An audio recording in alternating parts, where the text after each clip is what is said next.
Testing, testing. All right, we are live. Gonna check the comments real quick. Comms.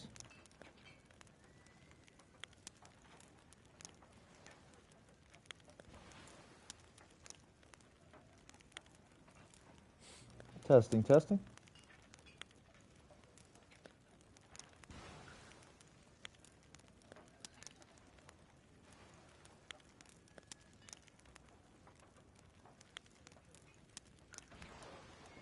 All right, let me get my handy dandy quote-unquote smartphone plugged in here. We're gonna get started. Hopefully we'll get some people in here. If not, whatever.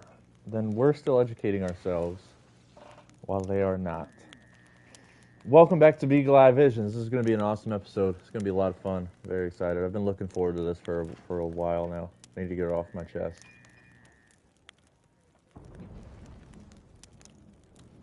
Had to bother Picklehead for some coffee because it's so unbelievably cold out today. So we're going to have a conversation in front of this here tavern fire. Looks nice and cozy. I think it looks good. I think I look good. That's why I don't have a camera. I look better in this game than I do in real life.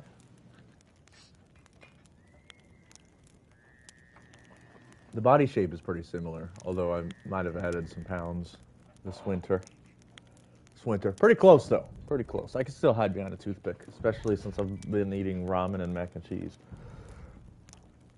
Okay, so welcome back to Beagle Eye Visions. I really wanted to start this. This is a modern-day Chatauqua, as I like to call it, or a modern-day Chatauqua if you're actually from New York. I got this idea from a book review that I did, a book called Zen and the Art of Motorcycle Maintenance by Robert Perseg. And he had, in this book, there's a chapter, well, the whole book is about this idea where you have a modern-day Chatauqua, where it's just for education. Here, I'm going to read some AI here, some Google AI here. A Chatauqua refers to a historic American adult education movement originating in the 1870s at Chatauqua Lake, New York, that brought culture, arts, lectures, music, drama, religion, and recreation to rural America via lectures and traveling shows in big tents, emphasized lifelong learning for all adults. Lifelong learning for all adults, yes. That is why we are here.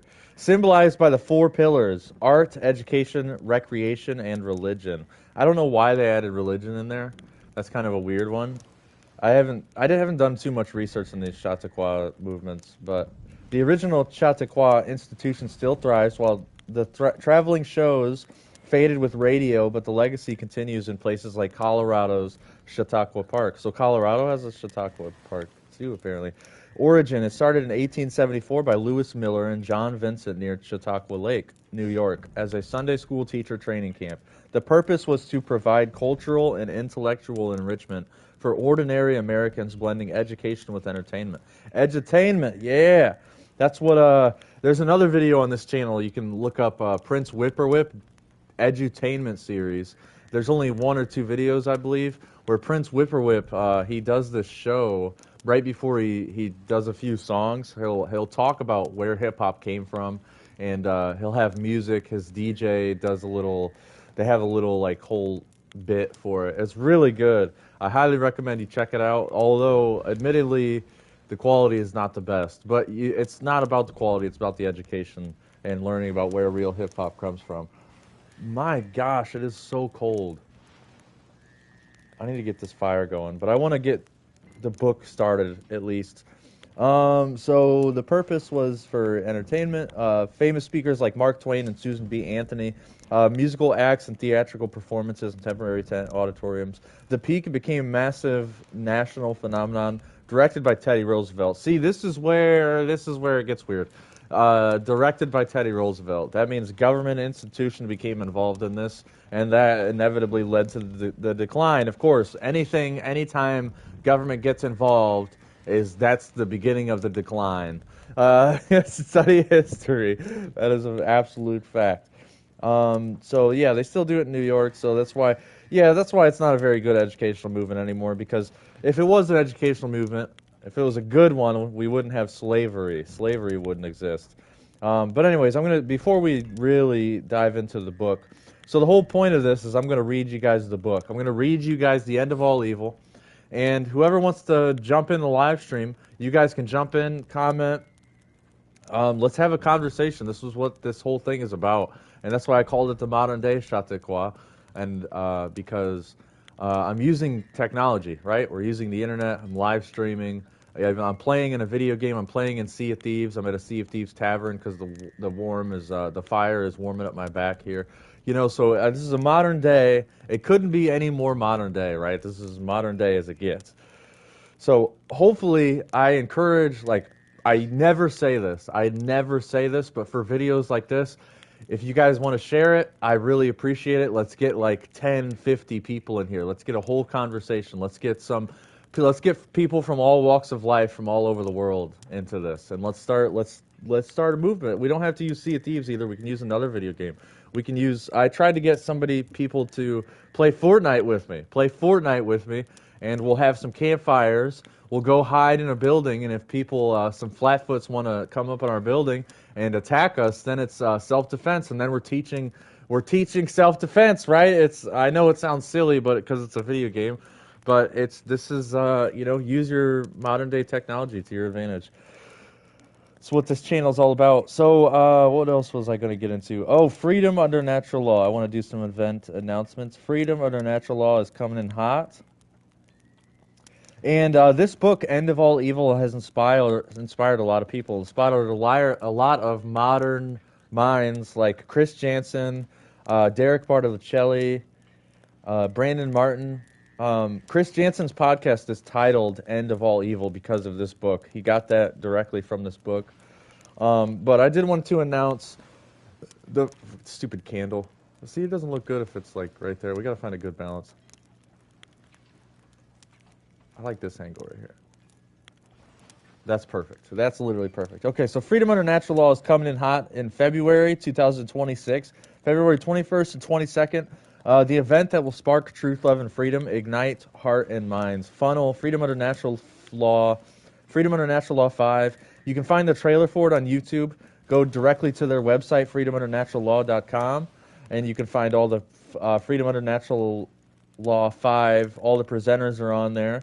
I hope to get on one of these as a presenter, but I really have to upgrade my computer, and I haven't been able to secure employment, especially since it's freezing, and I'd have to walk back and forth to work in this weather. So motivation is not at an all-time high, but it's not a lack of trying. I'm still applying to these jobs. But anyways, let me get some more coffee. We'll get started. So I'm going to read to you guys The End of All Evil, and nobody's in the chat right now, so I guess I'll just go off the top of my head. I'll stop and talk about it. And this is what they do in the book of Zen and the Art of Motorcycle Maintenance. He talks, this father, he goes on a motorcycle trip with his son, and he brings, and this is back in like the 70s or 80s, so he brings a couple of books along with him. And some of the books that he shares with his son, and him and his son will take turns reading a few sentences, or he'll read a few sentences depending on how tired they are from traveling in the day. And he'll read a few sentences to his son. His son will, bring up inevitably, because he's a growing boy with an imagination. So his son always inevitably comes up with X amount of questions, and then so they'll read it. They read the book in a very relaxed, like nonchalant pace. Whenever questions comes up, he just he answers his son's questions, and then he moves on to the book. He said he finishes the book he'll finish a book in like 3 months by doing this form of method, where it's before dinner, or they're waiting on mom to finish her makeup, get ready to go out to dinner, and so he'll read a few pages of the book. And I think it's a great idea. I think parents need to do that more with their children. Read the book with your child, right? So that way, if they do have questions, you're right there. You can answer all of their questions. Sean McCann at Wake to Dead podcast, he's been talking about that, hanging out with his kids, and how his kids, inevitably they're going to be watching modern day movies and modern day children's shows, and he does it the same thing with them too. Like, they'll have questions, and he answers all their questions. It sounds so awesome. It sounds very wholesome, and I absolutely love Sean McCann for that.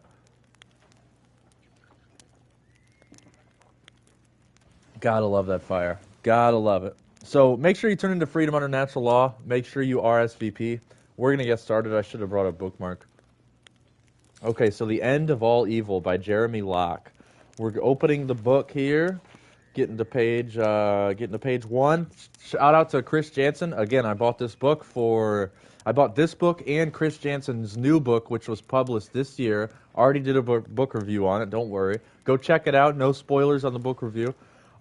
Chris Jansen gave me a copy of The End of All Evil and a copy of his book for I think it was $45. He hooks you up with a great deal, a huge amount of stickers. He'll give you some End Evil podcast stickers, some, I forget the other ones that he'll give. He gives you some business cards. A really good deal, especially if you love books. It's a great deal. That's a great deal. People, $45, man. People spend that in a week on Starbucks. Come on, there's no excuse. Anyway, or if you don't have that kind of money, you can donate $5 to Chris Jansen for absolutely free and get the PDF. Or if you really don't have that kind of money like me, you don't even have $5 to your name, you can go to archive.org, look up look up The End of All Evil by Jeremy Locke, and you can download the PDF for absolutely free. So again, there's no excuse. There's no excuses in the modern day to be ignorant of this information. But anyways, let's get started. If I have any thoughts, I'll stop reading and we'll talk about it. Hopefully, I'll try to pay attention to see if you guys come in with any comments. Looks like people are chilling. So here we go. The definition of freedom is the infinite value of the human being. The definition of evil is the destruction of freedom. Everything that is evil teaches people that they have limited value. So right off the top of my head, religion, right? Everything that is evil teaches people that they have limited value. Religion, politics, the Joe Rogan podcast teaches people that they have limited value. This is evil. This is this is why I always say, people always laugh at me because I'm always like, this is Satanism, this is Satanism. Disney is Satanism because it does not teach people that they have infinite value. I don't care what your argument is, especially in modern day Disney, maybe in the old school Disney cartoons, Toy Story. Even if you're a plastic toy, you have an infinite value. I don't know. That's a bit of a stretch. But, how many things? Think about that. How many things in this modern day world teaches people that they have limited value? Your job, right? Your fucking job probably teaches you that you have limited value. You know what I mean? Oh, don't look at that. You don't belong there. Or if you go out in society, you see no trespassing signs, all black, all capital letters. You don't belong there. You don't belong here. You have lesser value. You don't have the value enough to be past these gates, right? Everything teaches people that they have limited value. Everything in our society. That's what Bruce Lipton talks about. The blood is outside of our viscera 24/7. At 24/7, we're always ready to fight or flight. We're never in a moment of where blood is in our viscera. We're never in a moment of growth, right? We're always in a moment of fight or flight. We're always in a moment of attack or defense in our modern world. It's tough. It's a hard balance. Simple. Truth is always simple. All people recognize truth because all people are intelligent beings. It is the nature of evil to create artificially complex ideas. It does this to hide or obfuscate the freedom it destroys. See, I was about to say obfuscation. Obfuscation. And this is a modern day educational movement, so what is the definition? What does that word mean? Obfuscation. I need to go to Bing. That way I can get points because I'm broke. See, now I'm on my phone. See, I'm going to look up the definition. Although I have multiple copies of different dictionaries. But to speed this up, we're going to look it up on the phone. Love the sound of the waves.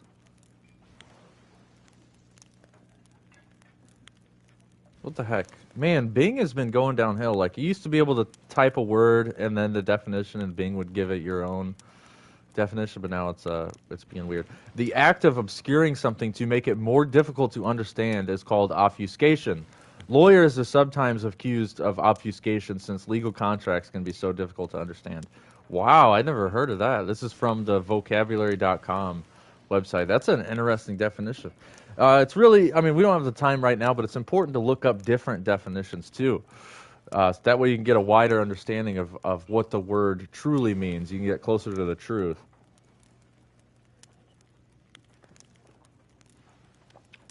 Um, it does this to hide or obfuscate the truth it destroys. If you remove the complexities and fears from your life, you will find a plain and beautiful truth. This truth is the nature of your worth. So powerful. I freaking love it. We're going to keep going. The value of man. To understand freedom is to understand the value of a person. Everything that evil wants is to disguise and destroy your value. All authority is created by evil men to disguise your worth. To understand your own worth is to understand the nature of liberty. Evil. The crucial key for understanding our world is to understand the nature of evil. Evil challenges the value of people by denying them the opportunity to make their own choices, by denying them the chance to grow strong in learning and understanding. Freedom. While evil seeks to destroy or hide a person's worth, freedom shows human beings their full potential and their full value. With freedom, people have loved, cured disease, removed hunger, erased labor, and lived in peace. With freedom, happiness is possible. Freedom is the exact opposite of evil. So true. Again, freedom is responsibility. I would say freedom is love, not trying to sound like a dirty, filthy hippie. But that's what it is. That's what when I hear the word freedom, that's what I think of. Everything written in this book is written to destroy the ideas of culture and law, but not natural law. We'll get into that. The lesson on this book is simple. Nothing on earth is more valuable than you. Ooh, again, so powerful. Hold on, I gotta beef up this fire because I'm freezing. In the house, freaking mic keeps cutting out too. Enjoy the sounds of the fire. How's the fire?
All right, testing. Hello. All right, sick. Sorry about that. We're on the batch of wood that's it's not really it hasn't cured all year. Like we already blew through all the dry stuff this winter, so we really need to get some more wood that's maybe dried or needs to cure longer. I can tell by looking at the logs that there's still some moisture in there, but hopefully that'll get going. Okay, where were we at? All right, we're already on chapter 2. Look at this. We're making so much progress. Chapter 2, Earth. There is a dark conspiracy which has clouded the minds of humanity throughout all ages. This conspiracy is evil incarnate and controls vast mountains of human emotions, work, thought, and speech. It has been responsible for the deaths of hundreds upon hundreds of millions and the slavery of nearly every being who has ever lived. So true. If you can accept a single principle that you have infinite worth, then this book will give you the vision necessary to see the world as it truly is, to know once and for all that this dark conspiracy is not strong but weak, that evil is not growing but it is dying. I kind of disagree with that. I think evil is definitely growing, but it's nice to have, some optimism in there every now and again, right?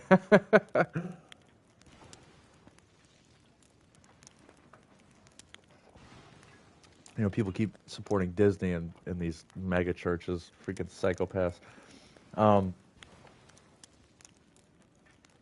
Weak, but that evil is not growing but dying. Okay, so principle versus law. Now we're getting really juicy here. To understand how evil controls people, it is necessary to understand the difference between principle and law. A principle is a truth that creates freedom. A law is a lie that creates slavery. Jeremy Locke is nailing it. A principle is a truth that creates freedom, a law is a lie that creates slavery. Principles describe reality. They are knowledge that help you to make use of your world. Because of your intelligence, you recognize principles in everything you do. Every true thing you learn is a principle.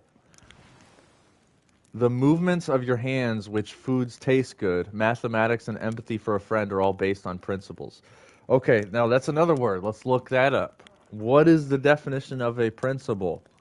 I know a lot of people who are in the freedom community probably already know, but do you guys know? Or do you look up principles on a daily basis? Probably not, which is probably why nobody's tuned into this.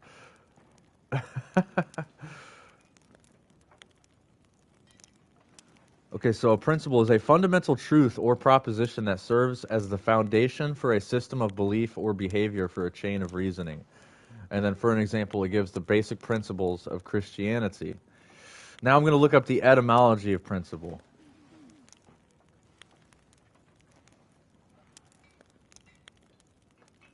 The word principle originates from the Latin principium, meaning beginning or foundation. It was derived from the Latin princeps, which means first or chief, combining primus, first, or capere, to take. The term has evolved through Middle English and Old French, reflecting its foundational role in various contexts such as ethics and science.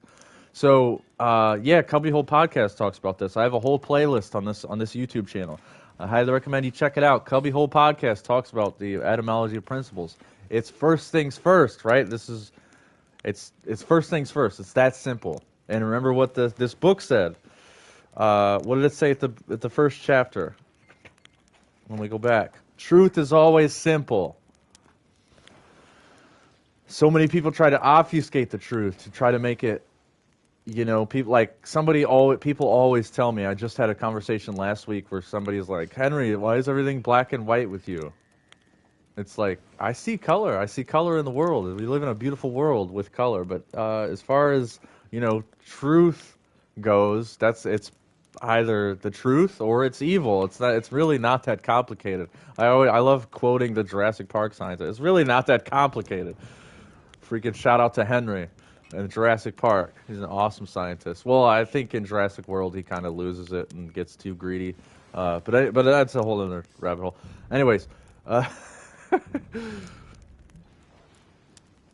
where was I at? The movements of your hand, which foods taste good. Laws are artificial ideas created by evil men to restrict the thinking and understanding of people. Laws mask themselves in authority so that they can impersonate principles. When people mistake law for principle, their freedom is restricted. When people mistake truth for the ideas of authority, yes, authority, another amazing book, The Most Dangerous Superstition by Larkin Rose, is all about how authority is the most dangerous superstition, the most dangerous religion, I would say. When people mistake truth for the ideas of authority, their abilities and their wisdom are diminished. This is the purpose of law. Again, not natural law. This is the purpose of man's law. An example of principle can be found in thermodynamics. A liquid is cooler than a gas. This is a principle. Because this is a principle, it does not restrict us, but enables us. Using this principle, we can condense and expand a substance between gas and liquid to create refrigeration. With this principle, we have more understanding and more power. Principles are truths that create freedom. An example of a law can be found in the culture of royalty. A commoner owes homage to the king, but this is a law. Because this is a law, it destroys freedom and enslaves. Under this law, a person must neglect usage of their minds, their speech, and their actions. They must believe that they are worth less than the king. And now, just like the military, it's another religion. The military teaches you that you are worth less, that you need to listen to your authority figures, that you need to listen to your king. That's what military is all about. You're not supposed to know this information. Screw you. You don't have enough value to know this information, so we're going to keep it a secret because you're just nothing but a foot soldier. You're nothing but a dog with dog tags. I'm going to try to refrain from vitriol and keep it smooth, but vitriol might come out if I keep drinking caffeine. Gotta turn the light on here. Let's freaking get some light. It gets so dark in the winter. It drives me nuts. Notice that unlike principle, there is no truth in law. It is entirely possible to disrespect the king and therefore to break the law. Right, yeah, if you smoke a joint, you're breaking the law. Bad, you're a bad sinner if you smoke a joint. Yeah, first, so dumb. There's no inconsistencies in man's law. Law must be enforced because there is no truth in it. A law destroys freedom because it is a lie. A principle, however, creates freedom because it is knowledge. That which destroys freedom is evil. I mean, this stuff is so simple, I can't believe people still don't understand it to this day. The world is simpler than it pretends. Complexities are found in every aspect of our cultures, politics, and economies. Every day, people are introduced to new ideas, new spin, new views, or a new system of our world. Many of these ideas are perversions of principle designed to engineer specific reactions from people. Evil societies invent ideas to destroy the free thinking of people. Some of history's names for these ideas have been socialism, fascism, racism, communism, democracy. That's a big one, democracy. Let me say it louder. God, I hate democracy. Class warfare, which, kind of goes hand in hand with democracy when you think about it. Political correctness, propriety, decency, royalty, and terrorism. All of these ideas are created for exactly the same purpose. They are all vehicles to confuse the minds of the victims of slavery. They are all evil. So much. There's so many powerful nuggets in this book. I talked about that in the book review. But it's so good. So freaking good. I don't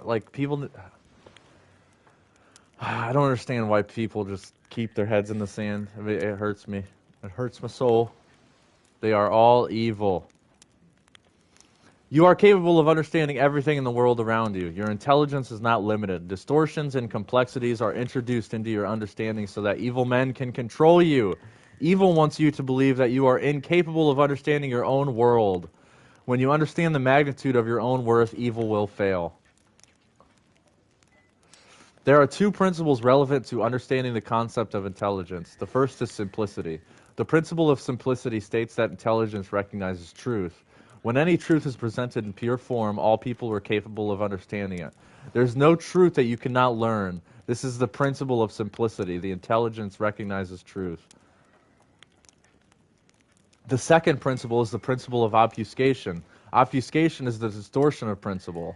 Obfuscation is the creation of false ideas in order to hide truth. Sometimes this is simply adding ideas on top of truth to disguise the nature of the original truth. Even ideas that seem entirely appropriate can be used to bury simple truths. Obfuscation is used by evil to confuse the minds of people. Obfuscation distorts principles so that people will be unable to learn. Evil uses obfuscation so that you will be unable to gain wisdom. It does this to limit your freedom. Culture knows that people will discover fewer truths if they are focused on artificial complexities. And now I'm playing a video game right now, but this is a lot of people in the freedom community use video games, as a distraction. And sometimes I can't even see it, right? I consider myself to be a spiritually awake human being, and sometimes I can't even see it. I get distracted. I'm like, I'm having way too much fun on this game. I need to be reading for the next book review, right? I'd be knocking out chapters for the next book review, but I'm still over here playing video games because, everybody that I know, they don't read books, right? It's way easier to send a video game invite than it is to send a book to somebody, right? To get them to read a book. It's so easy to get distracted, right, in modern day world. Sometimes you have to make the time. That's what Mark Passio talked about in the most recent Shadow Work seminar. I can't wait for that to be out open to the public. If you can't find the time, you have to make the time. Sometimes you have to force yourself to make the time. What is more important to you? Is studying truth and studying books and bettering yourself and educating yourself more important to you? Or is fun? You're going to go out and have fun. You're going to go out to the bar and have fun. You're going to go out to the club and dance.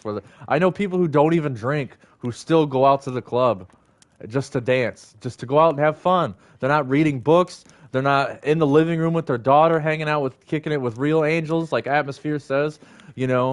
I still, he's got a line that says, "I used to go to the bar to kick it with angels, but the difference is now instead of the bar, I'm at the kitchen table." He's like, that's becoming an adult. When you have children, you bring another life into this world. You become an adult, and you have to steward them. You have to educate them and teach them. How many people have kids and just go fuck off and go live a hedonistic life, right? They shit out a child. They don't educate them whatsoever, and they just worry about going to work and having fun. Going to work and having fun. Going to work and having fun. They don't care about education. They don't care about communication. They don't care about talking to each other. Creating principles, talking about the elephant in the room, getting a moral education, having a strong foundation in your relationships. And people don't give a shit about any of these things. Just go see Tesla at the Plymouth Motor Speedway. Go to the new NASCAR race. Go to the football game. That's how I'm going to bond with my child. Take him to go see sports ball. Bunch of men in tights. Bunch of so-called men in tights. But anyways,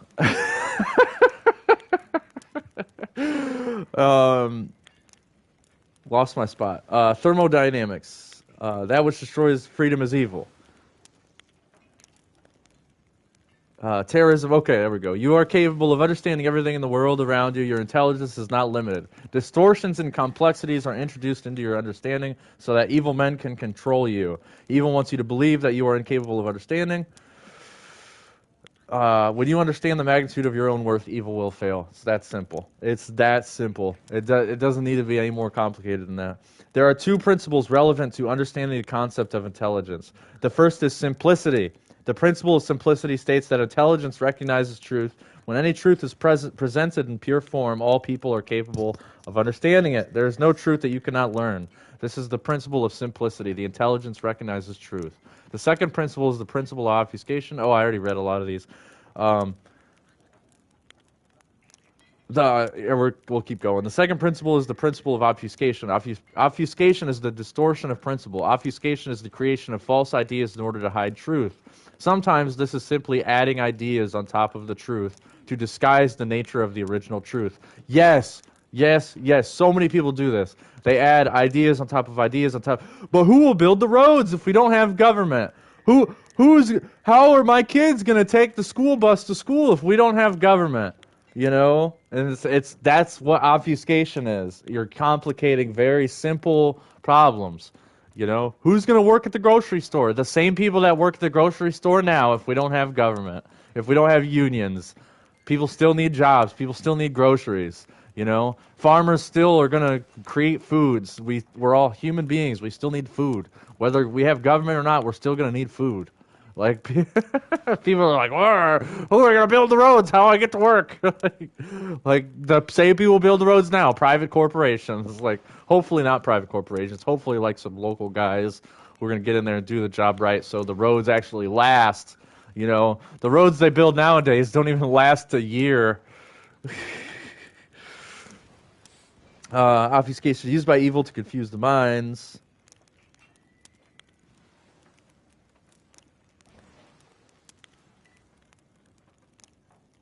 Okay, obfuscation is used by evil to confuse the minds of people. Obfuscation distorts principles so that people will be unable to learn. Evil uses obfuscation so that you will be unable to gain wisdom. It does this to limit your freedom. Culture knows that people will discover fewer truths if they are focused on artificial complexities. So true. People will learn fewer truths if they're too busy, playing Fortnite all day. As children go, they learn that seemingly complex ideas are actually basic and simple principles. What may have seemed impossible to understand at one point becomes wonderful once understood. It is good to gain wisdom. With wisdom, you can understand anything. A really good children's book is, it's written by Indica Martin. I'm trying to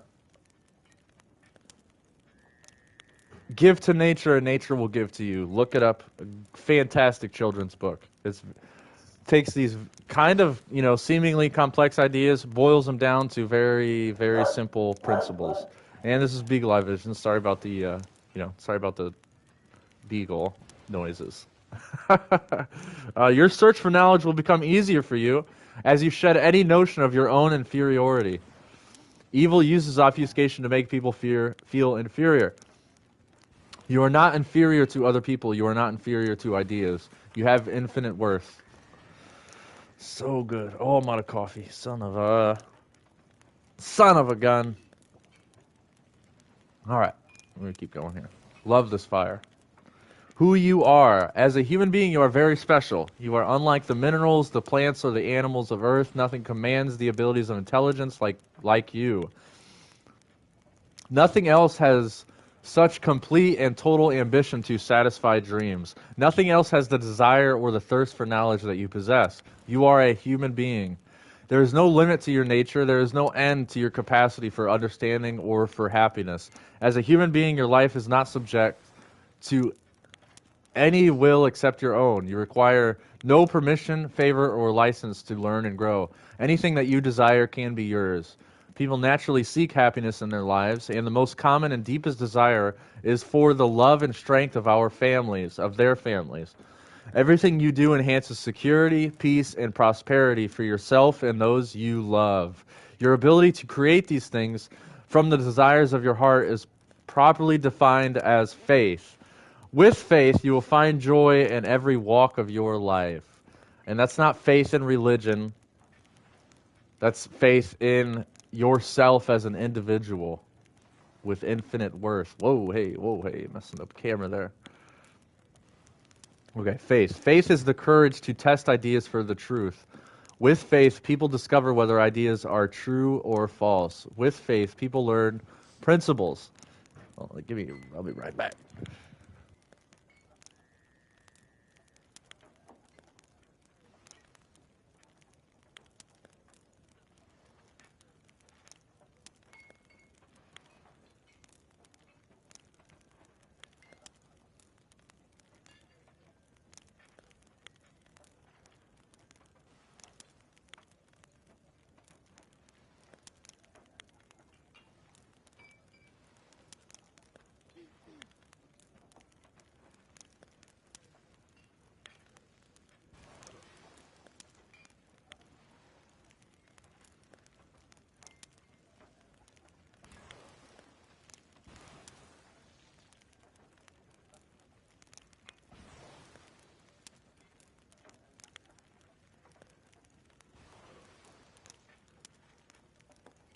All right. Testing. Mic's still working. All good. Pretty sick. Lost my spot again. It's okay. Too many distractions. Thanks for tuning in. Faith is the courage to test ideas for the truth. With faith, people discover whether ideas are true or false. With faith, people learn principles. People use faith to take steps in testing principles. We often fail, but we always learn. Imagine walking over a rocky surface. Perhaps you expect that the surface is solid and will not shift. If you expected firm ground but found movement, you may stumble. When the ideas you are testing are wrong, your test will fail. Your intelligence helps you to adjust your thinking to better understand the principles of walking. You learn to control your balance in spite of the difficult terrain. You use faith to test your new understanding and soon can traverse successfully and quickly. You are mastering principles. Anytime human beings put principles into action, they will feel power, excitement, and joy. Yes, you feel that power, when you use the principles to your benefit. It's so true. The realization of intelligence is what people seek. Some examples are a little child proudly showing his parents that he had learned to tie his shoes, or a student mastering an understanding of mathematics, or a husband and wife resolving an argument. These are the discovery of principles by the test of faith. The application of faith to principle brings wisdom. Freedom is necessary. The destruction of freedom prevents people from using faith. It prevents people from testing their understanding of principles. When we are not free to take steps, we cannot learn and we cannot grow. Love, prosperity, and knowledge are all things that are only possible with freedom. Freedom brings everything good. As a human being, the degree of freedom that you require is infinite. Freedom is the infinite value of a human being. If evil destroys freedom in any area of your life, it cannot limit your wisdom, your love, and your joy. And so this brings to my mind, there's a hilarious comedian, his Christopher Titus. He freaking cracks me up. He talks about how his dad raised him with a beer in his hand, basically, just like that's what I grew up with, so I can relate to Titus. And he talks about how if Titus was a kid, he was going to stick a fork into an electrical socket. His mom would stop him, like, Titus, no, you're gonna hurt yourself. Don't stick that fork in the socket. But he's got a hilarious joke. Well, I mean, it really kind of isn't hilarious, but it is hilarious.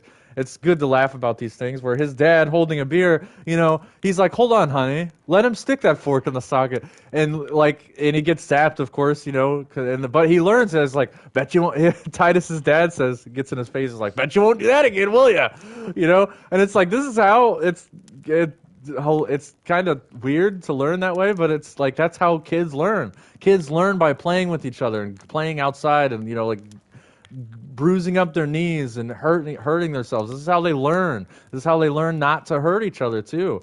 But a lot of kids nowadays, they just stay inside. They don't even go outside. They don't play disc golf. They don't play basketball or football. Like, what we used to do when we were growing up. The whole neighborhood would get together to play football. Yeah, sometimes people would get hurt.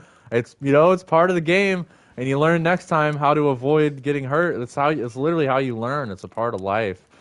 That's why all these kids are so clueless nowadays. But I'm gonna hold my vitriol. But again, yeah, this is how we learn. We learn by making mistakes. Like Thomas Edison quote that they talk about in National Treasure. I didn't I didn't fail at making a light bulb. I simply learned 1,000 ways how not to make a light bulb. It's like you got to look at it like that. You have to make mistakes. I'm sure Nikola Tesla made mistakes too. We're not perfect. We're human beings. We have to learn. Danger. This is really good because people believe that we need government because it, quote unquote, protects us. There are people who would destroy your freedom. They want to control you so that you cannot become the person you want to be. In order to control you, they use force to take away the liberty that you were born with. You must never underestimate the prowess or cruelty of evil people. Evil will confiscate money, destroy virtue, and spill blood. Most people are not evil. Most people try to create and not to destroy. However, evil people do exist, and they are extremely dangerous. They are called authority. Yeah, how many times have you been pulled over, police? You're making progress on a road trip, and you get pulled over, right? And then they're like, sometimes they give you a fine, right? They fine you. They're like, oh, you're driving too fast. You don't have infinite value. You're driving too fast. Here's the ticket. Give us $250. What if you did that as an individual? What if you did that as an individual? You put lights on top of your car, and you started stopping people and issuing out the tickets and telling them you have X amount of days to pay $250, or let's say you have X amount of days to pay $1,200 because you were drinking and driving. You have X amount of days to pay $1,200, or we're going to throw you in a cage if you don't. And then we're going to throw you in a cage, torture you, use violence against you, and then we're going to put you in front of a judge, which gets into maritime admiralty law, the law of the seas. It's not the law of the land. Anyways, I need to stop my rants. Unless you guys want to tune in. There was somebody tuned in, but I guess I'll just keep going. I guess they didn't like the content. They must have been a fed. There is no authority on earth that can rightfully govern your life. Born to this world, you and you alone control your eyes, your ears, your tongue, your hands, and your mind. All authority which claims to be able to dispose of you and your abilities is deceit. You were born to this world so that you might have the free agency of life. Life is liberty. With liberty and faith in this world, you can learn and do anything. Anyone who tells you that you must yield your mind, your body, or your possessions to authority is evil. Yeah, your possessions. Pay this fine or we're going to come into your house and steal your TV. Or like how debt works. I guess that's kind of a different story. We'll get into that in a later chapter. At least stick to the notes, Henry. Stick to the notes. Born to this world, you and you alone control. You were born to this world so that you might have the free agency of life. Life is liberty. With liberty and faith in this world, you can learn and do anything. Anyone who tells you that you must yield your mind, your body, and your possessions to authority is evil. Understand that choice made of your own free will are not evil. There is nothing wrong with sacrifice. if it is made willingly. But sacrifice without choice is not sacrifice. It is slavery. Authority always places demand on people by force. Authority never asks permission. Taxation comes to mind. What is taxation? What is taxation? Dun, dun, dun. Theft. Slavery. Survey says. Obscured. The simplest authorities are common thieves. They use extortion or stealth to confiscate things that you value. They can steal money, virtue through rape, or life through murder. By their actions, they are teaching you that your worth is inferior to theirs. The tool of their authority is violence, like we just talked about. Yeah, we're going to throw you in jail if you don't give us money. The founding fathers be rolling over in their graves.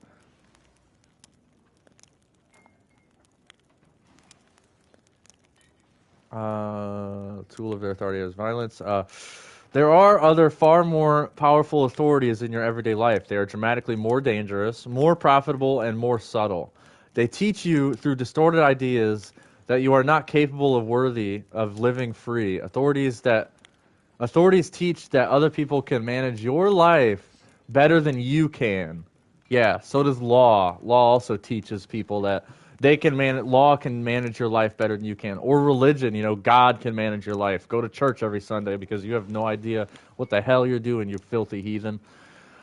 With a callous disregard for your own worth, you are commanded to behave according to someone else's ideas. The height of the danger can be seen in the extent to which these commands are commonly accepted as good. We know them as culture. You will find such subterfuge everywhere you have value in your life. If something is valuable to you, you can be sure that someone somewhere is willing to take it from you. While they bear the same evil as the common thief, the methods of sophisticated culture are normally much, much more powerful. Evil. Evil is the destruction of freedom. It cannot be stated more simply. Everywhere you look, you will find the obfuscation of evil. There are countless ideas which are taught about the nature of evil. Every false idea is created by evil to hide truth from you. Evil is not darkness, and it is not a frightening unknown. Evil is not some mystical psychology of man, nor is it inherent in our own natures. It is not supernatural, and it most definitely exists. Oh, okay, so yeah, that's a fact. Moving on. As with all principles, the principle of evil is simple. Evil is the destruction of freedom. When free, you can build glory, peace, prosperity, and joy into the world around you. You will find all these things. Men and women like you built these things. Evil enslaves. Evil is found in words such as force, compulsion, tax, violence, theft, censure, and politics. Yeah, censoring. Censure, Censure.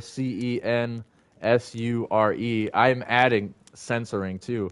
Yeah, all the censoring of these psychopath platforms. Censure and politics. Notice that in such things there is no joy. None have any value to humanity. Yeah, it's why they're laughing at us. Politics, have you guys seen the recent debates? It's the equivalent of a wrestling match. Back in the debates back in the 80s, I shouldn't say 80s, but the late 80s and the early 90s. Square dog. Hey! He's getting fired up back here. The debates back then, they brought up some good points. They brought up some good policies. Nowadays, it's like, oh, he's old and he tripped up some stairs. Yeah, well, he's a PEDO that used to work with Epstein. That's why he's not releasing. It's so dumb. Like, they're both evil, immoral people. The fact that anybody is voting for these people just shows how much they do not love their children. It's just a fact. If you're voting for a pedo, yet you have children, Orange Man he's a pedo, dude, and you put him in office if you voted for him. That's disgusting. Absolutely disgusting. Evil is the destruction of freedom, and it's very subtle.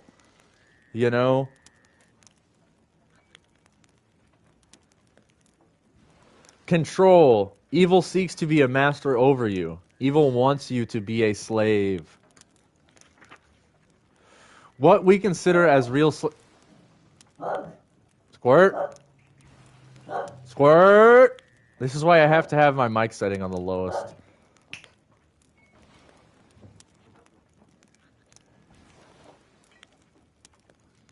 What we consider as real quote-unquote slavery, that's why I'm just saying it because the word slavery is in quotes in the book. What we consider as real slavery is indeed only one form of slavery.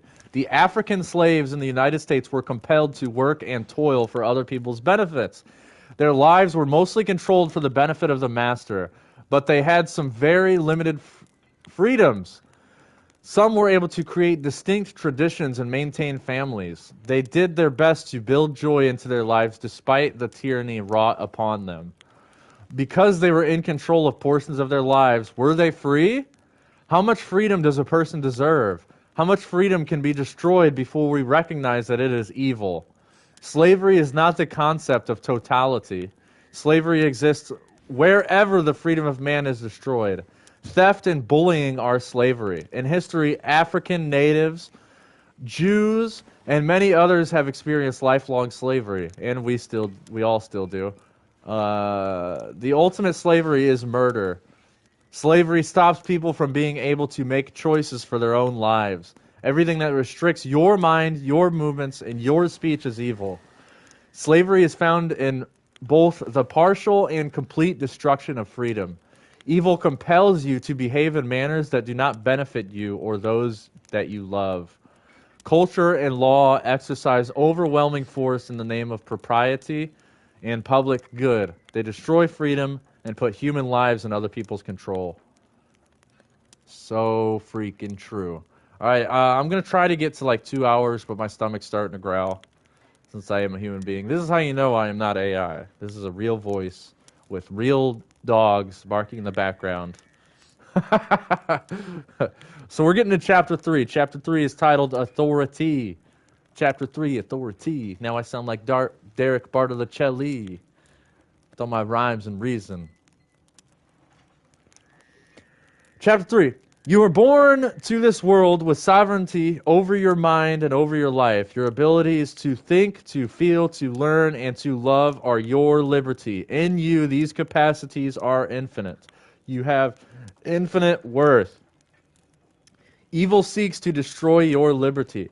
It seeks to be in authority over you. Excuse me. It does not want you to have liberty. Evil seeks to destroy you so that it can use you as a puppet. The implementation of evil is called authority. Authorities are what evil implements as it exercises control over the lives of people. Authority limits your ability to learn, to think, to feel, to love, and to grow. This is why authority is evil. Authorities are not accidents. Oh, actually, hold on. I'm gonna switch spots here. Let me get some eye candy in here. What up, bartender? Hey, Chica. All right, there we go. Get a little stretchy stretch. Dangle my legs through the Christmas decorations there. Wow, I'm gonna get tripped up when I come off of here. This is why authority is evil. Use a puppet. Authorities are not. I keep losing my spot. Dang it. Authorities are not accidents. They are specifically created by intelligent people to control you. They are tools that evil men use in order to accomplish this. Both tools destroy freedom. They are culture and violence. Authorities are not accidents.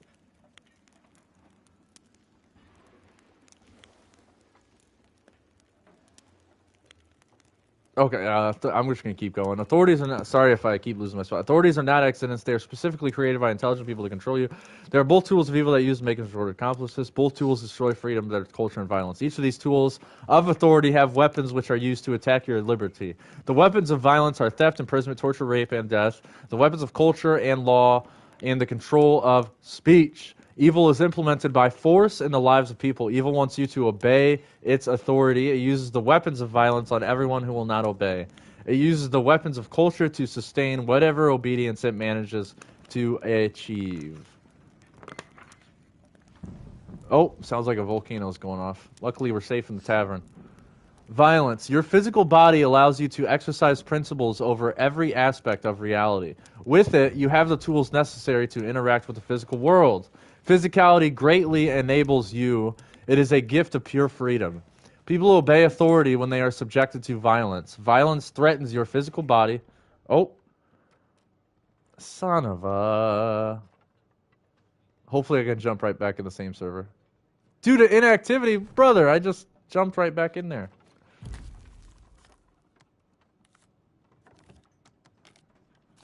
Okay, I'll keep reading anyway.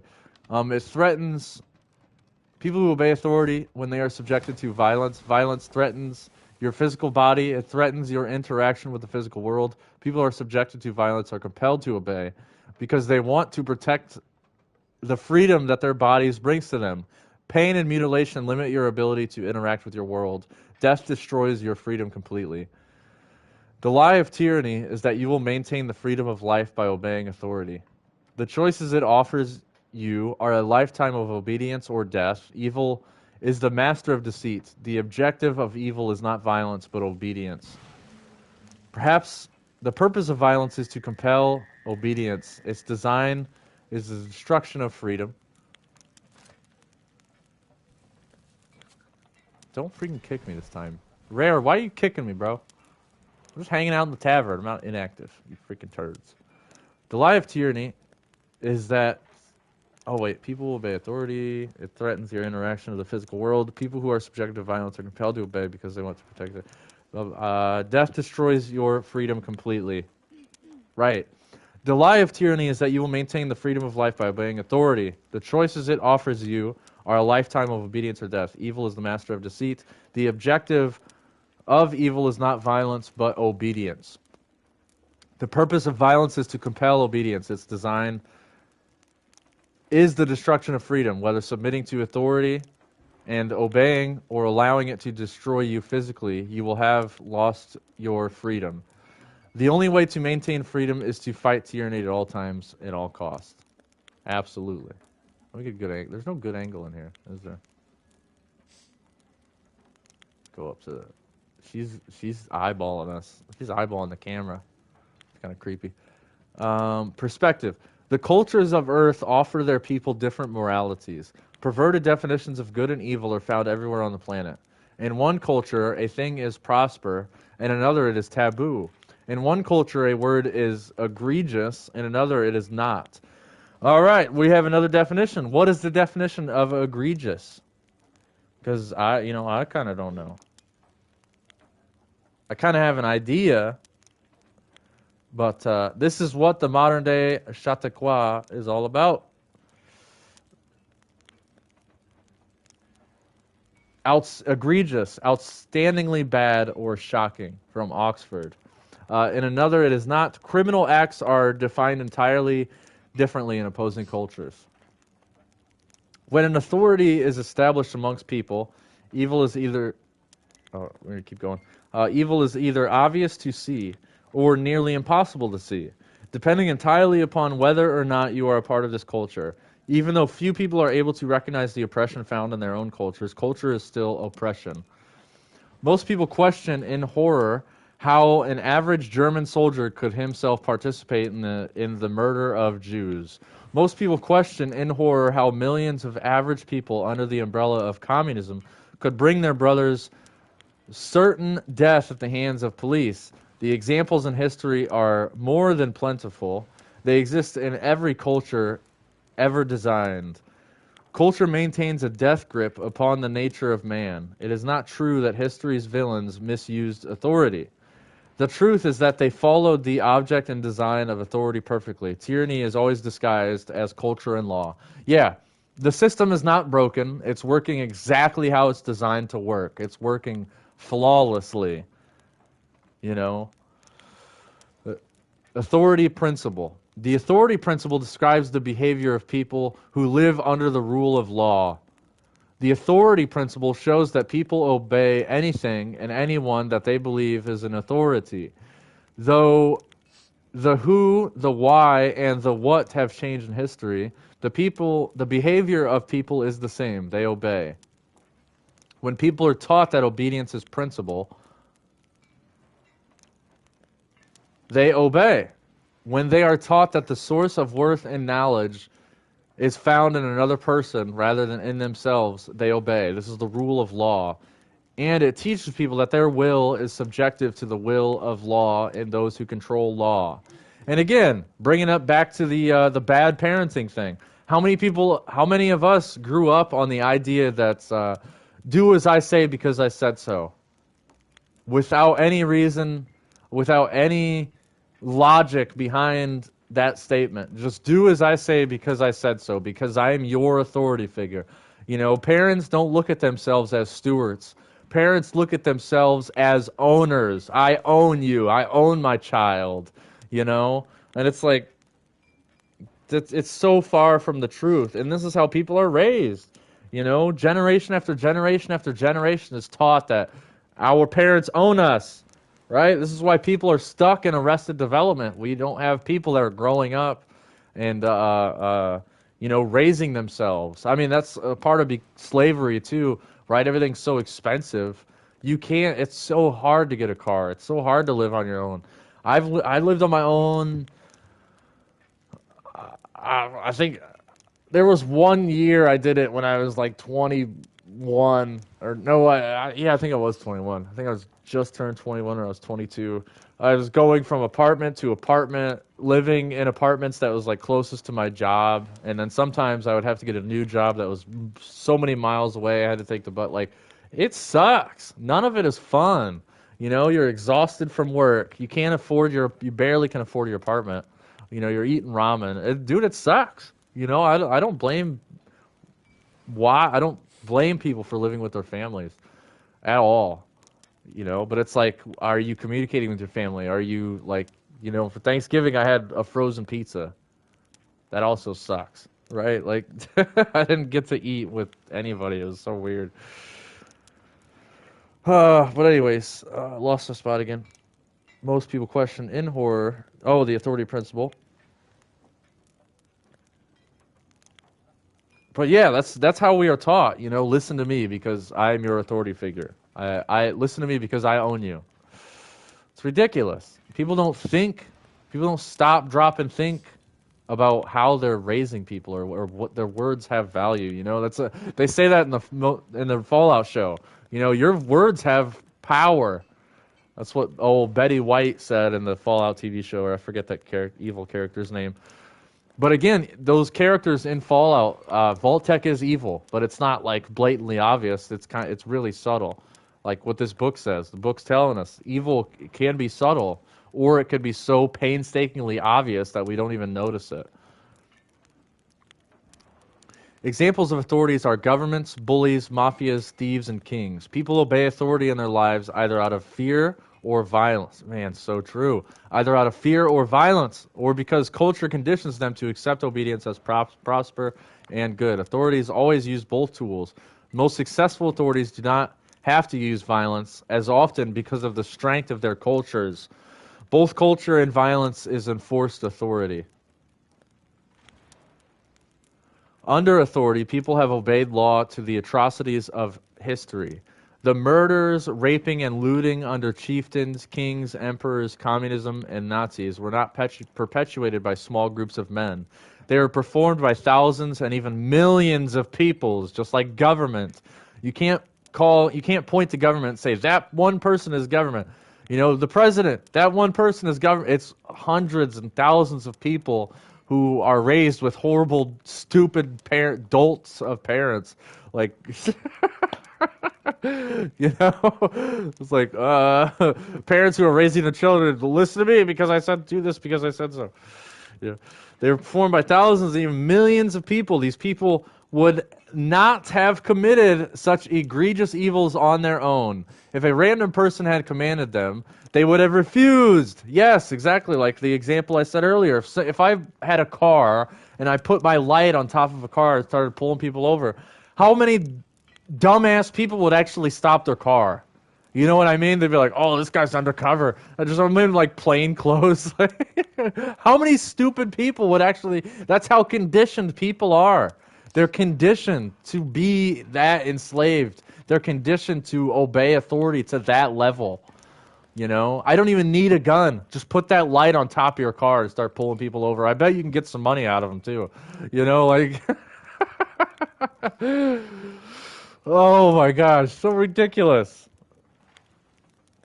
Or what if I went to my neighbor and say, "Hey, your grass looks too long. I'm fining you. Your grass needs to be 1.2 inches, and if until it's 1.2 inches, I'm going to fine you increasing amounts every day." How many people would actually listen? Like, people are so conditioned. They're so enslaved. Such egregious evils on their own. If a random person had commanded them, they would have refused. So why, at the behest of a perceived authority, do they obey? Obedience to authority is the authority principle. People will obey authority no matter what is asked of them. They obey because they have been lied to. They have been falsely taught that principle is found in law. In history, it is difficult to imagine why some cultures are so much more violently depraved than others. Authority is the reason. Cultures with the least influential authority are the most peaceful and by definition the most free. Cultures with the most influential authorities are the most violent and by definition slaves. Anytime you are compelled to act in obedience to authority, you are being influenced by this principle. Evil uses the authority principle to condition people to obey without questioning what, why, or whom they are obeying. Destroying your identity to gain power over you is the modus operandi of evil. Okay, so we're gonna look that up. I'm gonna put a log in the fire, but we're also gonna look up what does Jeremy Locke mean by modus operandi? Because I've heard that multiple times in the quote unquote freedom community. Modus operandi, right there. Oh, it's a word with a definition. A particular way or method of doing something, especially one that is characteristic or well established. The way in something operates or works. Okay, good to know. So I'm going to put a log in the fire. Hopefully the mic doesn't cut out again. Full logs in this fire. It is so freaking cold. I cannot get warm. To save my freaking life. It is bad. It is bad out here. Can you guys hear me? Oh, sick. You get a little ASMR for me stoking the fire here.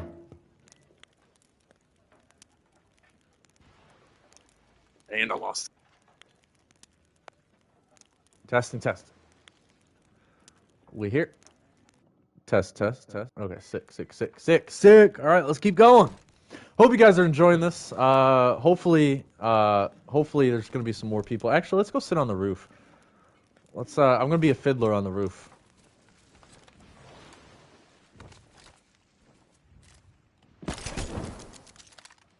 Just so I don't get kicked for inactivity again. What's the best view we got here? What's the best view? Should go sit up there on top of the mountain, eh? This is a great view right here.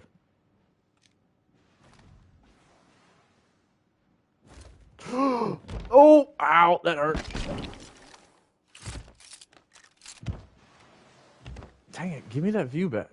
How do I get up there?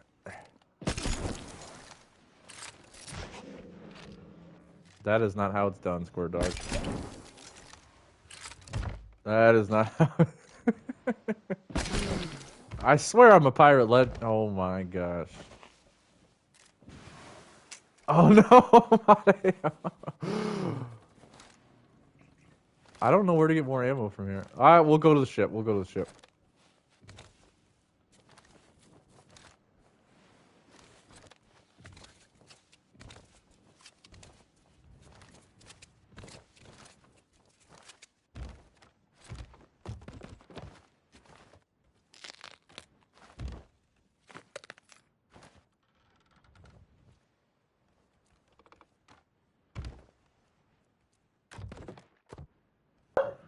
All right. We're trying to find a good view. Squirtle. Stop. Behave, boy. Listen to your authority. I own you. You better listen, boy. No, I don't look at Squirt Dog like that. Okay. All right, nice little Indian position here. Hopefully I didn't.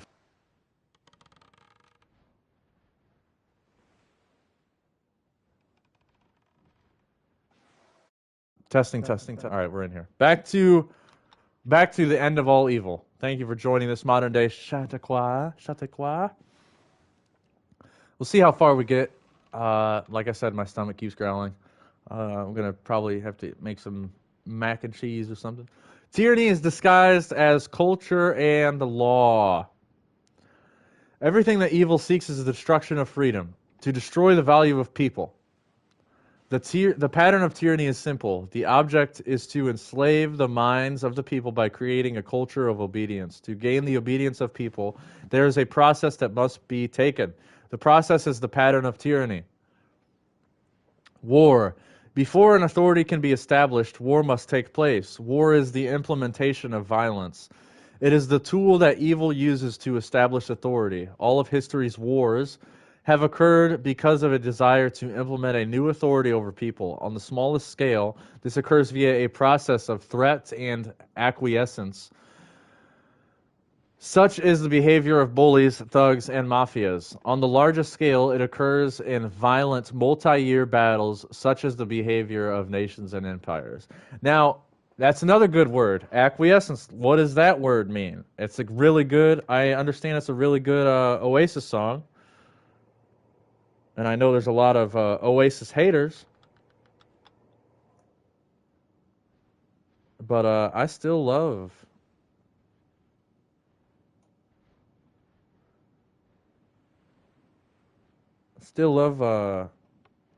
Oasis, even though a Wonderwall makes you cringe because they overplay it so much. Acquiescence, the acceptance of something without protest. In silent acquiescence, she rose to her feet. Okay, so see, look at this. We're learning here. Nobody's tuned in, but hopefully people will catch it later. But this is why, like, I don't understand. Like, even my book reviews, which is I try to add an entertainment value to the book review, right? I try to be a goofball, try to make people laugh, but even the book reviews don't get that many views. Like, I spent so much time on the book reviews, transferring notes, writing the notes, writing my ideas down, editing the notes, making sure there's no like dumb comments that make me sound like an idiot, even though being a goofball does that on its own anyway. It drives me nuts. Yeah, I put in so much work, and Chris Evil, the End Evil podcast, talks about this. How much work he puts into these presentations, and then we get like 10 views. But anyways, enough complaining. Enemies. In order to offer people an escape from violence, new authorities teach people that obedience will end war. The design of authority is obedience. Authorities condition people to obedience by promising to protect them from dangerous enemies. Theocracies have used the enemy of blasphemy. The Nazis used the Jews. Communists use the rich. Many, many enemies have been created, but by far the most common is anarchy. Yeah, that's what did Trump say in his one of his recent quote unquote speeches this summer? Oh, watch out, we're gonna take those anarchists down. Still declaring anarchists to be enemies. Anarchy is the enemy of no one except authority. Yeah. Protection. In order to engineer a culture and pervert the free thinking of men, evil must create an enemy. It is not important to tyrants who the enemy is. Tyrants offer protection from these enemies in exchange for obedience. Take careful note that they offer protection, but obedience is mandatory. Whether or not you wish to have the authority over you, you will obey or they will revert to violence. The enemies are only created to ease the burden of obedience from the minds of people. Cultural enemies are an illusion. So true, man. Oh my gosh. So many nuggets of wisdom. So many golden nuggets. Benjamin Franklin taught that those who give up liberty to gain security will soon have neither. This is not an idle observation. The pattern of tyranny clearly shows that the entire purpose of presenting you with the need for security is to convince you to yield your liberty. That is everything authority wants. The demand for security is raised by those who seek power over you. This is how they create enemies. Make no mistake, it is the enemy that tyrants are after. They are after you. Oh, it isn't the enemy that tyrants are after. They are after you. Right. They are after your money.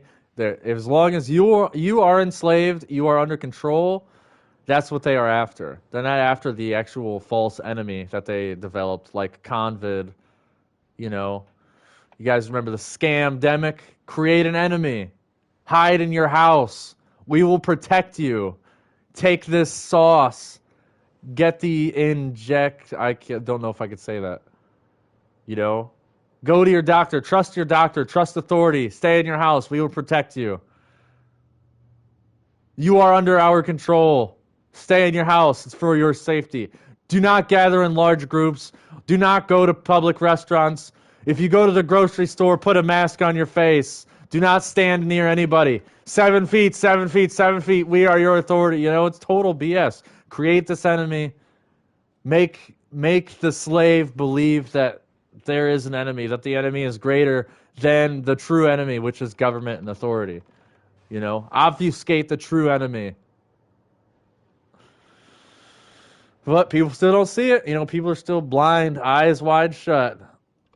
Shout out to the legend Stanley Kubrick, bro.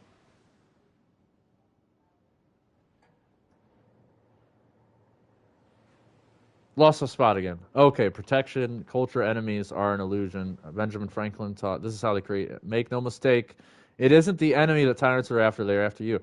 The illusion of cultural enemies is designed to restrict the thinking of people.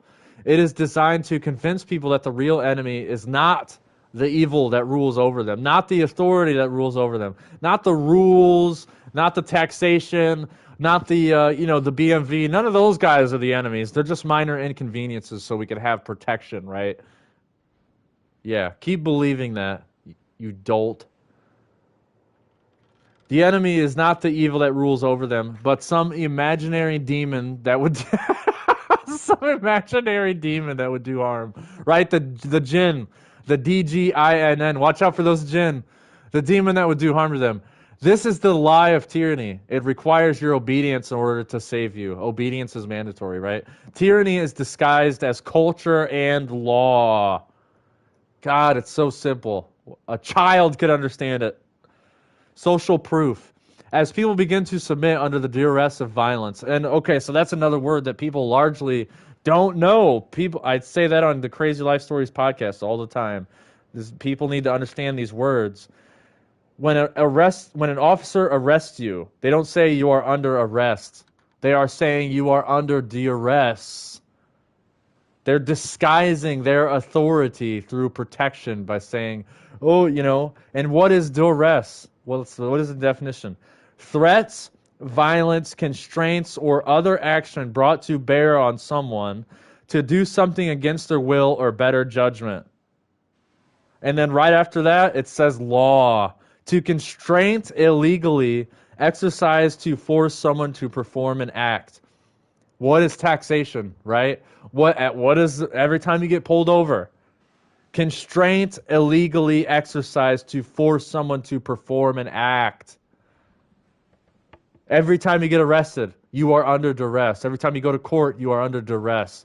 Every time you pay your taxes, you are under duress. Every time you go to that stupid-ass H&R Block lady, you are under duress. Every time you go to the DMV, you are under duress. Constraint illegally exercised to force someone to perform an act.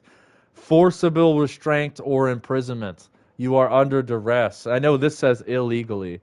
But yeah, I would largely say licenses are illegal. They extort people through illegal means, and then they call it man's law, and they say, if you don't pay us, we're going to take you to jail. That's how they trick us. Put on the glasses. Put on the glasses, people. Stop sending your kids to military if you truly love them. Stop sending your kids over to other lands for some invisible enemy, you stupid dolt. Social proof, as people begin to submit under duress of violence. The more people that principle known as social proof, and as people, I'm going to reread that again. As people begin to submit under the duress of violence, the new will of a new authority, or the will of a new authority, a principle known as social proof enters culture. The more people that obey the new authority, the more likely it is that others will follow. Right? Normalcy. The normalcy of obedience becomes a part of everyday life. This is why we are so enslaved today. It is natural to want to escape the violence of authority. People who live under the oppression of nations or thugs will inevitably accept the offer of obedience. It's organized crime, right? It's all organized crime. Shout out to Brendan Daniels. Go listen to that song, Brendan Daniels, Organized Crime. Look it up on YouTube. A mugger will offer not to shoot if a wallet is surrendered. A police officer will order not to shoot if you keep your hands on the wheel and you agree and you obey. 100% obedience. Put your hands on the wheel. Are there any weapons in the car? A mugger will offer not to shoot if a wallet is surrendered. God, that's sad. It's sad that people don't see this. Rapists offer not to kill if virtue is surrendered. Jesus. Mafias offer not to torture if payment is made, and governments offer not to obliterate life if laws are obeyed. You know, another thing that comes to mind, child support, right? How ironic is that? If you don't pay child support because this woman says she needs this amount of money every week for her child, because God forbid she goes to work, right? You know, child support. If you don't pay child support, you're going to jail. Well, how am I going to pay child support in jail? If I'm in jail, I can't pay child support, can I? It's so stupid. It doesn't make any sense. Like it's But, you know, government makes so much money because prisons are private corporations. They're not like for rehabilitation. They're private corporations. They're just that. It's another form of slavery. You know, that's what prisons make so much money. Like, they're making hand over fist, dude. They're making, like, how much money I make when I play Sea of Thieves. Look how much money I got, top right of the screen. I got millions of dollars, right? So do private prisons, dude. Private prisons are making millions. Millions, hands over fist, off of enslaving people and throwing them in a fucking cage. Sorry for cursing, but, you know, like I said, vitriol is going to come out.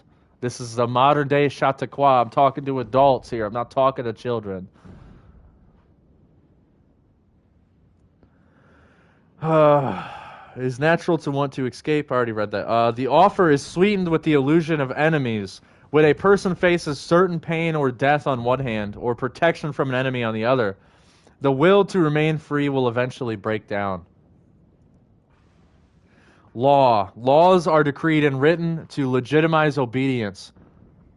Law impersonates principle. People are taught that what is law is right. They are not taught to do what is right exactly. They are not taught to do what is right, but to obey what is law. The legitimacy of law is the object of culture. Culture uses law to distort the minds of people into believing that they are incapable of seeking truth or living in peace. It teaches that law is legitimate instead of one's own mind. I wish my character would have like hand gestures and stuff as I'm like getting more angry, but it's just a video game. We don't have that type of technology.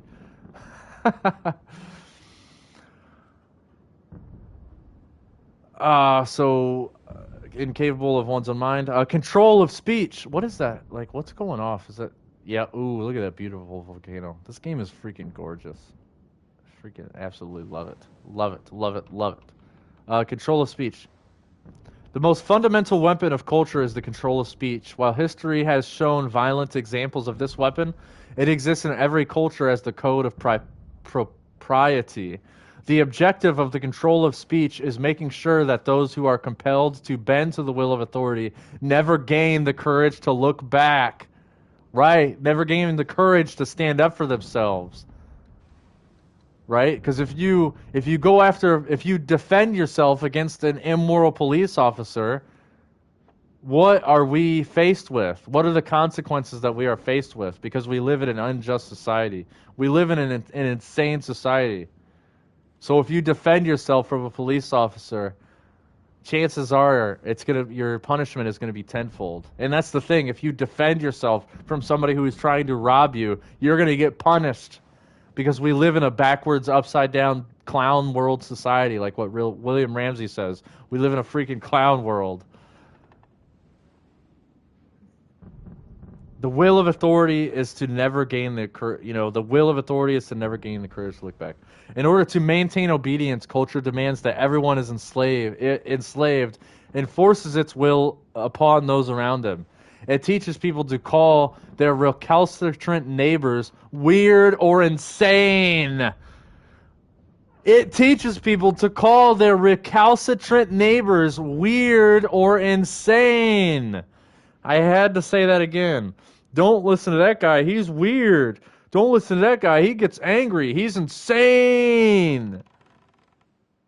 Shout out to Matt Bennett, dude. I love you, Matt Bennett. He makes me feel insane. He makes me feel sane in this insane world. Recalcitrant definition: having an obstinately uncooperative attitude, especially towards authority or discipline. That is awesome. Recalcitrant. That's the word of the day today, everybody. The word of this Chatauqua is recalcitrant. Having an obstinately uncooperative attitude, especially towards authority or discipline. A person with an obstinately uncooperative attitude. A stiff-necked, recalcitrant, and troublemaker. Wow, that's the example. A troublemaker. Call them weird and insane, right? Because they don't want to agree with your authority. They don't want to agree with your dumb rules. It demands that every person turn on those who fail to obey the precepts of culture. Culture condemns as immoral and antisocial. God, antisocial. I can relate to that. Antisocial, all those who fail to obey its precepts. In this way, culture shapes people's minds by restricting their speech. Precepts, that's another good word. Well, let's look up the definition of that word. Precepts. What does precepts mean?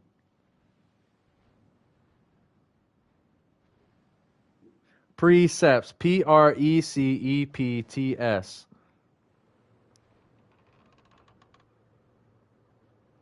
A commandment or direction given as a rule of action or conduct. Interesting. In a way, this culture shapes people's mind by restricting their speech. People who fail to obey its precepts. Further, culture endows its evangelists with adjectives such as noble and understanding. Those who most closely follow the rules of culture, especially in condemning enemies, are rewarded for inflicting stigma upon those less willing to obey. It is this devaluation of the human spirit that proves the evil of cultural norms. Those who exhibit recalcitrance or suggest rebellion against authority are ostracized, berated, and demonized. Again, I am ostracized on a daily basis. Absolutely. So that's another word I'm going to look up. I think I'm going to end on this chapter of authority. We'll continue this Chatauqua probably tomorrow. So ostracized. That's a good one. When you start looking into this type of work, and you start looking into true freedom, you get ostracized. So the definition: exclude someone from a society or a group. In ancient Greece, means to banish an unpopular or too powerful citizen. What? That's a mind-blowing right there. From a city for 5 or 10 years by popular vote. That's crazy. That is crazy. Those who most closely... Those who suggest rebellion against authority are ostracized, berated, and demonized. It is hard to endure the loneliness associated with fitting outside of popular culture. Again, that's so freaking true. It is hard to endure the loneliness associated with fitting outside of popular culture. This is how the control of speech is a weapon designed to break the spirit of man. It is a weapon designed to compel you to obedience. Once the people under a culture begin to enforce the control of speech upon each other, authority has been established. It now rules the very people who enforce its power. This is the design of culture, and authority can now do with you as it pleases. There are times when authority must revert to violence in order to maintain obedience. There will always be a small minority who refuses to obey the tenets of cultural law. Because of this, authorities employ a constant stream of violence known as law enforcement or police. These are not police in the defense of liberty, but police in the defense of authority. Cultures always teach that liberty and violence are one and the same, but the design of police is to wield the weapon of violence in the preservation of authority, not to defend liberty. Authority must also employ violence when cultures break down. Throughout history, people have slowly and steadily learned more and more about their own worth and hence demanded more and more freedom. Different cultures have fallen as people realize that culture is a lie. When cultures begin to break down, it is because people are learning about their value. Such cultures and the authorities they protect are doomed. Never once in history has a culture in decline been redeemed. When authorities see that their culture is being dismantled and obedience is no longer theirs to enjoy, they return to violence. These returns to violence are historically extremely brutal. The violent enforcement of law is a sign of coming liberty. So true. I'm going to switch the view just in case these clown shoes try to kick me again. Let me go to another location on the island. Because I'm trying to get wrapped up here with no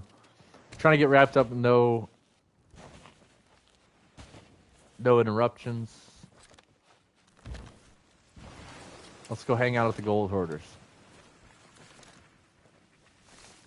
There's a place to sit back here. Oh, I'll just sit right here. Sit right here on the beach. All right. Got some music on. Sick. Adds a little environment. Oh, I thought that was an ancient skeleton. Example. Take a look at a generic historical example of the pattern of tyranny. A rogue thug gathers together a band of men to extort money from the people nearby where he lives. In his success, he plunders massive amounts of money and grows his gang into an army. He successfully kills the previous officers of law and enforcement, or subverts them through stealth, knowing that he can plunder more value in the long term if he leaves the victims alive. He implements a tax upon everyone in his range of influence. He draws borders, he gives decrees. Importantly, he promises his victims that he will protect them from all other thugs. His victims slowly become accustomed to his will and his lies. The people become afraid if they hear their neighbors talk of escaping the taxes and cruelty. Soon, they actively support the regime by targeting all treasonous speech and turning in deviants to police. Originally called criminal, the thug is now called authority. He is called law and order. And my example off the top of my head that I would give is Pablo Escobar. Pablo Escobar had the police paid off in Cuba. Pablo Escobar had the citizens paid off in Cuba. Pablo Escobar had the other drug dealers under a tax. They all paid a tax to Pablo Escobar. He developed an army of drug dealers, and people lived in fear and lived in obedience to Pablo Escobar. So much to the point where he ran for office. And that's where he messed up, actually. He could have kept his power going if he never ran for office. But, all tyrants aren't the most intelligent, He was paying police off. Everybody lived in fear in Cuba. He paid so many people off. People didn't care that it was blood money that they were taking. They didn't give a shit. Some people did. There were people, if you study history, there were people that didn't want his blood money. But a majority of the people accepted his blood money. They're like, yeah, I'll take that money. I'm poor. My family, it goes back to that. My family needs money. I got to feed my kids somehow. I'll take your blood money. I'll take your stimulus check.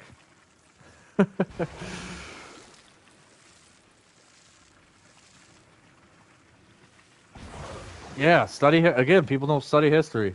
This example could have easily described any gang of barbarians from the Middle Ages or from ancient history. It could apply to any king or emperor in the years past. It could have described any warlord of today or any mafia. In fact, it closely resembles every authority that has ever been established.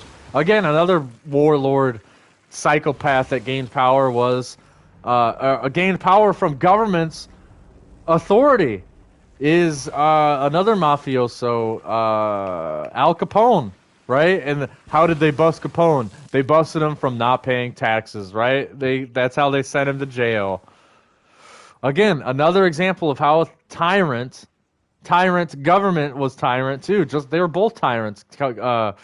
Government, Pablo Escobar, and I keep forgetting his name. Gosh dang, I keep brain farting. Al Capone. He was a tyrant. You know? People look up to this guy as if he's some hero. They put him on T-shirts and stuff. He's just nothing but a mafia thug that learned how to use government against itself. And he learned to profit.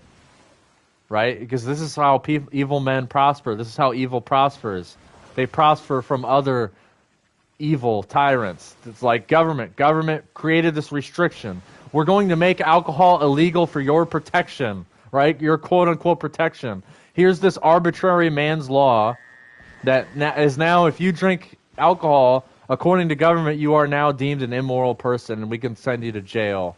Right? It's all just obfuscation of slavery. It's slavery with extra steps.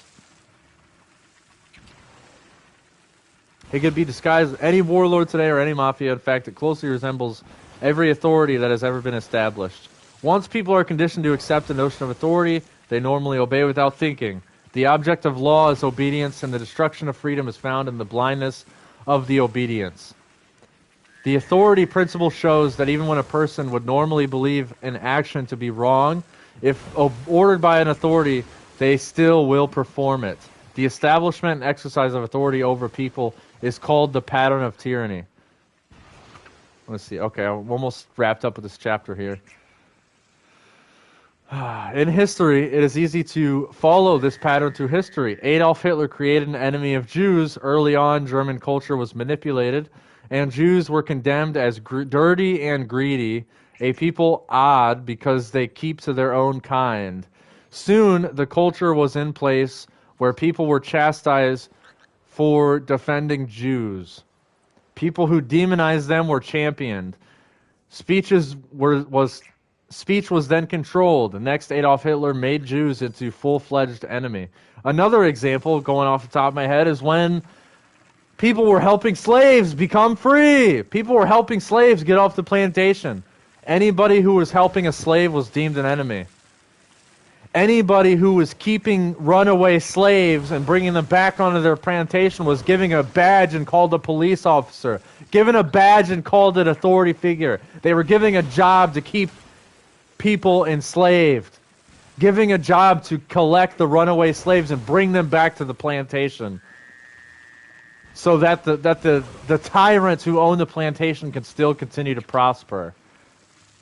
You know, this is how people were blind. You will find authority and tyranny in the obedience of the blind people who are upholding that tyranny. Right? This book is so true. Thank you, Jeremy Locke, for pointing that very ironic statement that keeps people's heads hidden in the sand. You know, you were given a job to collect runaway slaves, and anybody who was helping runaway slaves was giving, demonized, right? Made fun of. The denying, harassment, ridicule factor, the DHR method. The Jews become responsible for all social and economic ills. The solution was to put Adolf Hitler in power to yield German liberties. Yeah, put him in power. Put the tyrant in power for your protection. Yield German liberties to make so that he could save them from the enemy. Make no mistake, Hitler was not after the Jews. He was after the Germans. He was after power. An evil man who was simply willing to sacrifice millions of Jews to obtain power. Do not make the mistake of thinking Hitler was a racist. Follow the pattern. In short, he ruled the entire nation and followed all Germans to serve him and his armies. To serve. To be an order-following fucking coward. To serve under the military. To serve under somebody's power. That's why the freedom community speaks out against these fucking cowards. These pathetic excuses of man who put on this camouflage uniform. You know, I called out an order-following coward. I told the story after How to Become the True Media class. I told the story of this order-following coward was in full uniform. You know, people are like, thank you. People are holding up the doors for this pathetic fucking loser. You know, thank you for your service. You know, and this guy, this order-following, I worked at this gas station. I was going into the gas station to say hello to my coworkers, and it was served, you know, it's a place to get gas. So I went to go get gas, and this guy was parked in 2 lanes. Not only was he parked in 2 lanes, he was parked in the fucking handicap zone. And we're driving a BMW in a full military uniform. Because these guys make money. These guys make money to help the fucking tyrants, to help uphold slavery. They make way more money than me. I've never owned a Beamer in my life. I probably never will. I don't have that type of money. So this guy is parking in 2 spaces. I walked up to him. I said, they teach you how to park like a jackass in the military. They teach you how to park like a moron. You know, you're supposed to be driving tanks. You can't even control a BMW and park it in between the fucking lines. That's how stupid of a person you are. And people in the gas station, when I stood up to this guy, right? They were like, whoa! They were like baffled that I stood up to this fucking coward. You know, and I stood up to other coward. I stood up another coward. The chick I was dating at the time, I went up to the 2 guys. I think it was 3 guys. They looked like a couple of fucking dorks. They look like losers in order-following camo cowards. I said it'd be a lot more brave if you guys took off that uniform and fucking burned it. I didn't say that. I said it would be a lot more brave if you guys would have took that uniform off. The chick I was dating at the time walked away. She walked away like she didn't even care. These 3 dudes could have beat my ass in the store, and people would have, you know, people would have encouraged it, I'm sure. I would have been the enemy in that situation. I was standing up to these 3 losers. You know, it would be more brave. Still to this day, it would be more brave if the Germans took off their uniform and burned them, you know? That's true bravery, not joining a fucking cult because you're too stupid to think for yourself. That's not true bravery. Actually, let me go back to this page because this book has its own index. Okay, so the culture's definition of bravery is the nobility of obeying authority. Yeah, the nobility of obeying authority. You know what the true definition of bravery is? Servitude unto death. That's what that is. Do not make the mistake of thinking Hitler was a racist. His true ambition was not racism, but total world domination. That's what government's ambition is. United Nations ambition is. Socialism and communism create the enemy of greed in the same pattern by controlling speech. Profit becomes a dirty word, even though it only means that you have labored to create a better life. Money becomes evil. Even though it simply represents your work, which is obviously moral, they create the enemy, but it is not greed they are after, it is you. If they can convince you that your money and your labor are the enemy, then you will yield those labors and your money to them. Authority is not designed to destroy the enemy. It is designed to enslave you. Democracies create the enemy of anarchy in the same pattern by controlling speech. Excuse me, my stomach's growling and I'm burping at the same time. That was kind of scary. It becomes immoral to suggest that one could break the law. It does not matter which law or what it says. Nobility is placed on the payment of taxes no matter how much they demand of you. It is the highest form of cultural propriety to obey the law. Regardless of what it says, the enemy is the fictional anarchy, wherein no individual is safe because everyone is a tyrant. In order to save you from anarchy, you yield authority to the law. You obey. Evil is not after the destruction of anarchy. It is after you. If you can see the tyranny in a culture that demands that you obey, no matter what is asked of you and no matter who writes the laws, then you are beginning to understand the nature of evil. Everything that is evil teaches you that you have limited worth. The rule of law. The rule of law is the single most dangerous idea ever inflicted upon mankind. It has gone by countless names throughout the ages of history. In more basic tribes, it is known as respect for elders. In the tyranny of royalty, it is known as nobility, birthright, and divinity. In communism, it is known as the supremacy of state. In dictatorships, it is known as the antidote of anarchy. In theocracies, it is known as revolution. Yeah, in theocracies. In religion, in church, it's known as revelation. Oh! It's my salvation, my revelation. Keep going to church because it makes me feel good. God, people are so blind. The net teaching of this idea is that you are to obey the law, not because of its merits or its morality. You are to obey only because it is the law. It is assumed that even if the law is wrong, like smoking a joint, then it is right to follow because it supports the system, and the system is more important to you. Or the system is more important than you. Yeah, it's something bigger than all of us. In order for an intelligent person to choose what is right, they must know who is asking obedience of them. They must consider why it is being asked and what it is they are being asked to do. Only then can they decide for themselves if it is right. This is not what authority wants. Authority is not concerned with you doing what is right. It is only concerned with obedience. Culture teaches that the nature of law and what it asks of you, what it asks to do are irrelevant. Culture teaches that obedience is propriety. Culture teaches that when law is created, it becomes morality. Law is a weapon. It is used by evil to attack its prey, whether in the name of duty to king, loyalty to state, or rule of law, law of nobility to law. Or loyalty to God. Let me add that too. Culture teaches that law is proper and good. It never questions who wrote the law. Tyrant and bother are the same. Culture never questions whether or not law is right. You are to obey no matter what it says. In this fashion, law is a powerful weapon to be used against you. All principalities create volumes of laws that take lifetimes to understand and armies of lawyers to manipulate, that's for sure.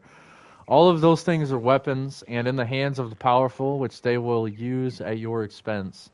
Law holds value only to those who create it and only because your culture demands that you obey it. The purest invitation of tyranny is your commitment to obey law regardless of what it says. Against you, the law becomes the perfect weapon. Whomever controls the law controls you. Your worth is measured by the extent of your obedience. And so to end, that's kind of dark. To end on a positive note, this book teaches you that you have infinite value. I'm going to roam around the island before it kicks me off. Oh, you're AFK. Kicked due to inactivity. This is the most active YouTube channel on the internet right now. Talking about all this truth. Talking about all this freedom. So there you have it. I'll do episode 2 eventually. I don't really know. I'll get to it. Nobody joined in because nobody likes the truth. There was one person that tapped in, but I was probably talking about responsibility too much, and then they dipped out immediately. Thank you so much if you're watching this later, if you're catching it later. I really appreciate you. You're an absolute legend if you made it this far. You're a legend if you value truth, love, and freedom. There's not a whole lot of us out there. People seem to care more about obedience to authority than anything. Keep going to church, right? Keep going to church. I don't want to look into that book. I'd rather look into this book that my pastor tells me to read. But anyways, what was the word of the day? I already forgot it. But the word of the day is in there. So this was the first modern day Chatauqua of Beagle Eye Visions. Thank you for tuning in to Beagle Eye Visions. I gotta get this fire stoking because gosh, it's so freaking cold. Probably make some crappy processed mac and cheese because that's all I can afford. So if you want to support the channel, do not use code BeagleEyeVision at w.gg. Cash App Beagle Eye Vision. You'll find the logo. If you want to donate, it goes directly to my my wallet. And I'm hungry over here. Our fridge is pretty bare over here at Beagle Eye Visions. So make sure you also support the One Great Work Network. Make sure you support Conrad Ragos. He's been pumping out some amazing work. This Week in Tyranny has been daily contribution to freedom. This Week in Tyranny has been a great series to follow along with. Wake the Dead, phenomenal. If you love this information, Wake the Dead podcast, listen to it while you're gaming. Listen to it while you're playing Oblivion. I highly recommend it. Listen to it while you're sailing the high seas and Sea of Thieves. End Evil podcast, Cubbyhole podcast. I mean, there's a lot of great modern minds talking about this. Larkin Rose's YouTube channel, another great mind. But I'm going to get out of here, and I'm officially gold, so I can say stay tuned, stay gold, and it has like double meaning. So stay tuned, stay gold. I got the emerald language coming out of my sunglasses because I'm wearing the glasses. Are you wearing the glasses? All right, stay tuned, stay gold. The modern day Chatauqua will continue. Again, one more time, stay tuned, stay gold. All right, signing off.